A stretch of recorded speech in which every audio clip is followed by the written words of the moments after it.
Alhamdulillah, pada malam hari ini kita memasuki di dalam pertemuan yang ke-111 dan insya Allah kita akan membahas hikmah yang ke-39, melanjutkan daripada pertemuan yang kemarin.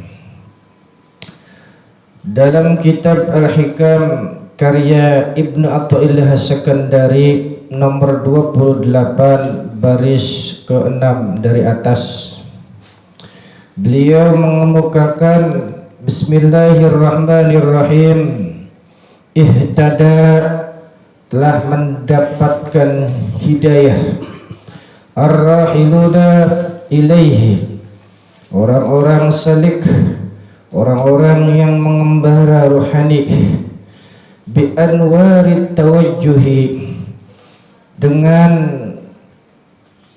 cahaya-cahaya yang didapatkan dari hasil ibadahnya, wal wasiluna, dan orang-orang yang sudah sampai menyaksikan bermusyahadah dengan Allah Subhanahu wa taala, lahum, bagi mereka, anwarul muwajjihatu, ada cahaya-cahaya kemakrifatan yang ditarik oleh Allah Subhanahu wa taala.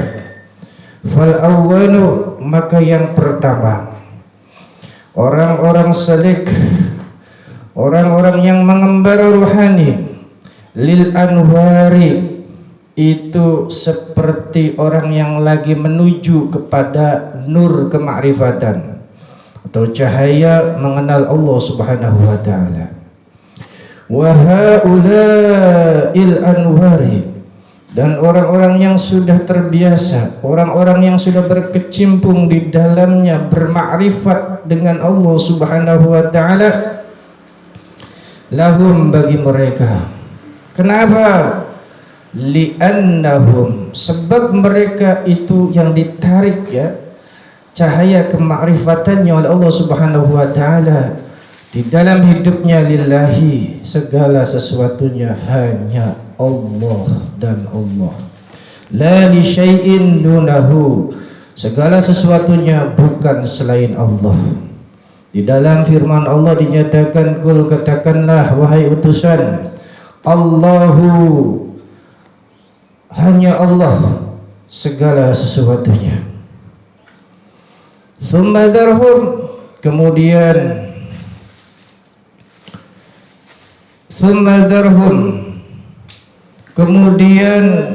biarkan mereka, orang-orang yang sudah mengenal Allah Subhanahu wa taala, fi khawdihim, di dalam kesibukannya di dunia ini, yal'abun, ia jadikan seperti permainan saja, ia jadikan seperti hiburan saja. Kalau ditanya, ya biasa, masih pelangap loho.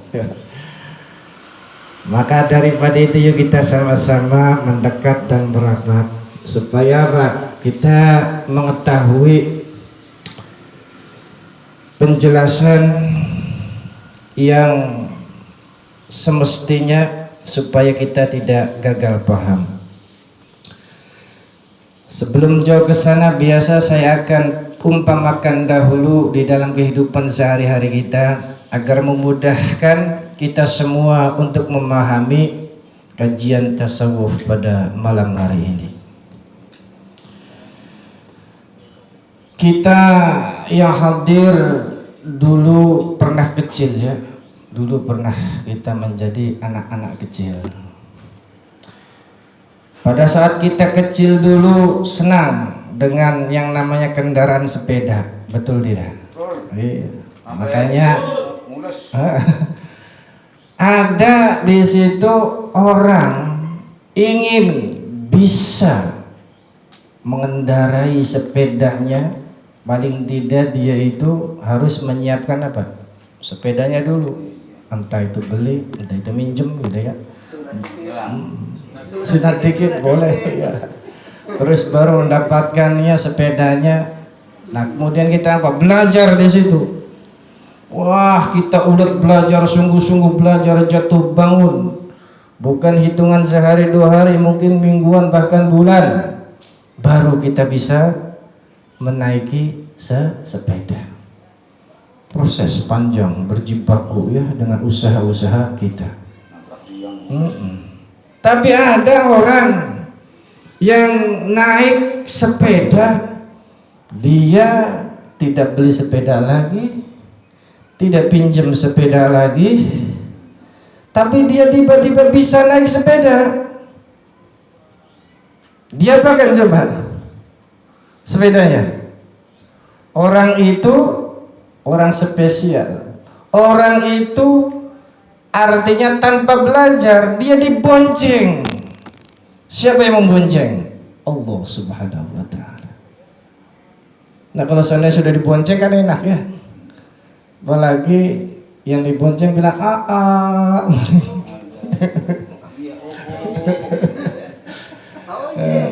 jare pas mati anak apa sih jiwas tem ribut bae. Maning dulit. Kalian anak apa sih? Jalep di EO. Ya karuan ini malam Jumat orang. Nah, ketika orang dalam hidup ini ya dengan tadi sepeda sebagai umpamanya supaya kita lebih mudah. Jadi dua orang itu nanti akan kita ketahui sebagaimana kemarin yang sudah disinggung. Ada orang yang belum mengenal Allah dan ada orang yang sudah mengenal Allah. Yang belum mengenal Allah dia berjibaku dengan apa? Usaha-usahanya, dengan kerja kerasnya. Sebagaimana juga orang-orang yang belum mengenal Allah Subhanahu wa ta'ala, yang telah mendapatkan hidayah, yang mendapatkan hadiah petunjuk daripada Allah Subhanahu wa ta'ala, nur ma'rifat, dia itu mendapatkan cahaya kema'rifatannya bi anwari tawajjuhi, dengan apa? Bukan bonceng, ini mah dengan usaha totalnya, usaha kerja kerasnya ya di dalam hidup ini, beribadah, kemudian dia mendapatkan cahaya ma'rifat. Namun ada yang unik juga tadi ya, dibonceng, ditarik oleh Allah Subhanahu wa ta'ala. Mereka adalah orang-orang yang sudah mengenal Allah Subhanahu wa ta'ala. Kenapa mereka itu ditarik oleh Allah Subhanahu wa ta'ala, dapat mengenal Allah Subhanahu wa ta'ala dengan begitu mudahnya? Di dalam kitab ini li'annahum lillah, karena mereka semua di dalam dunia ini prioritas utamanya lillah, hanya untuk Allah, hanya Allah dan Allah. Dari syai'in dunahu, segala sesuatunya itu bukan selain Allah, pokoknya Allah itu yang nomor satu. Makanya dalam Al-Quran pun kul, katakanlah wahai utusan Allah, Allah itu segala sesuatu ya di dalam hidup ini segalanya. Sumadarhum, kemudian mereka yang mengenal Allah Subhanahu wa ta'ala membiarkan dengan kesibukan-kesibukan di dunia ini selain Allah Subhanahu wa ta'ala, seperti mengejar harta, seperti mengejar wanita, seperti mengejar tahta.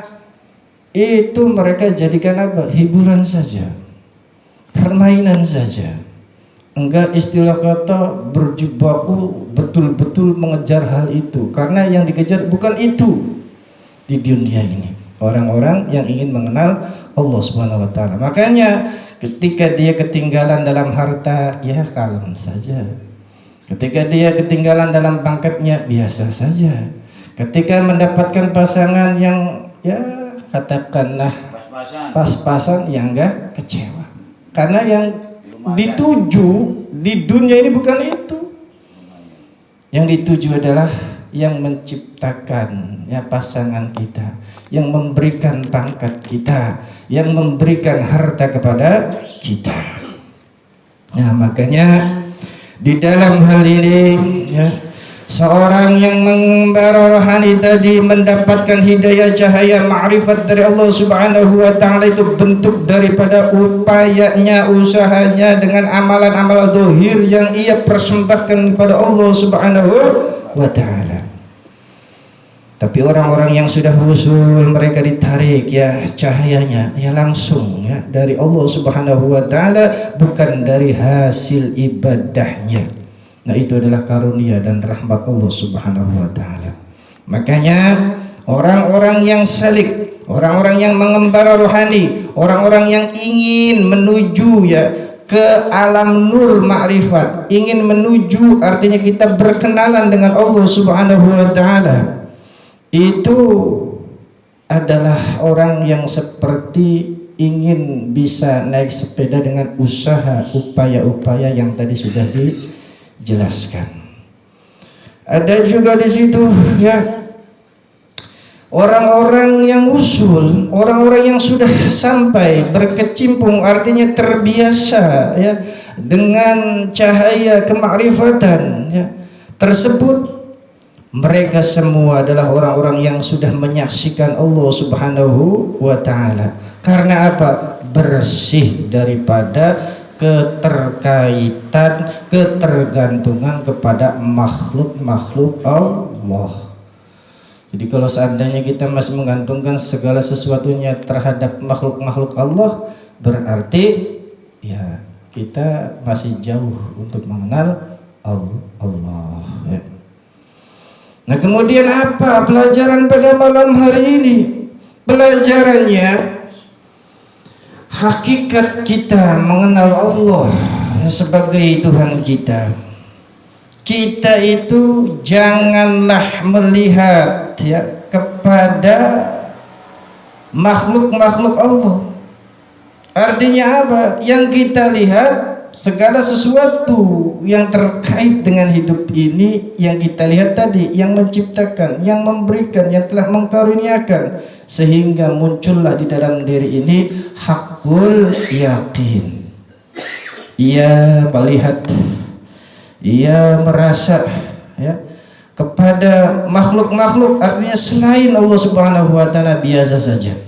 Ia jadikan sebagai hiburan, ia jadikan sebagai ya permainan, ia jadikan sebagai lelucon biasa saja.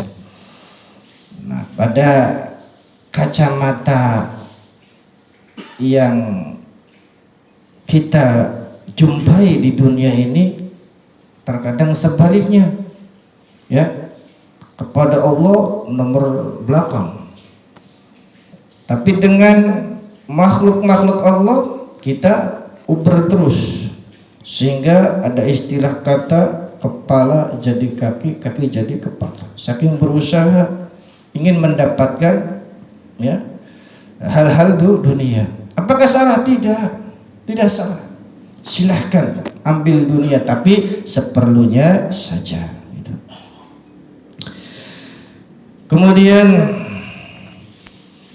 dalam hikmah ke-39 ini berarti kita apa? Hanya Allah yang kita harapkan. Kalau kita berharap pada orang lain kecewa.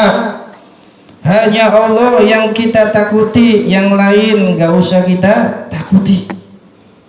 Kemudian apa? Hanya Allah yang berkuasa, yang lain tanpa ada kekuasaan. Sebab apa? Selain Allah itu akan menjadi penghalang kita untuk bermakrifat kepadanya. Selain daripada Allah itu nanti akan menjadikan kemusyrikan yang ada. Selain daripada Allah Subhanahu wa taala akan menumbuhkan sifat kemunafikannya pada diri kita. Entah itu ya sifat tersebut tampak jelas ataupun tersembunyi. Sifat itu besar dan kecilnya itu tiada berbeda, alias sama saja, harus kita hilangkan. Makanya kesimpulannya pada malam hari ini, kalau seandainya kita ingin mengenal Allah Subhanahu wa taala, bahkan ingin ditarik oleh Allah Subhanahu wa taala, bisa menyaksikan Allah Subhanahu wa taala, jadikan Allah is everything in my life. Artinya apa? Allah itu segala-galanya bagiku. Yang lain ngantri nanti di belakang. Yang pertama Allah dan Allah, begitu. Setuju? Setuju. Apa tem? Wallahu a'lam bishawab.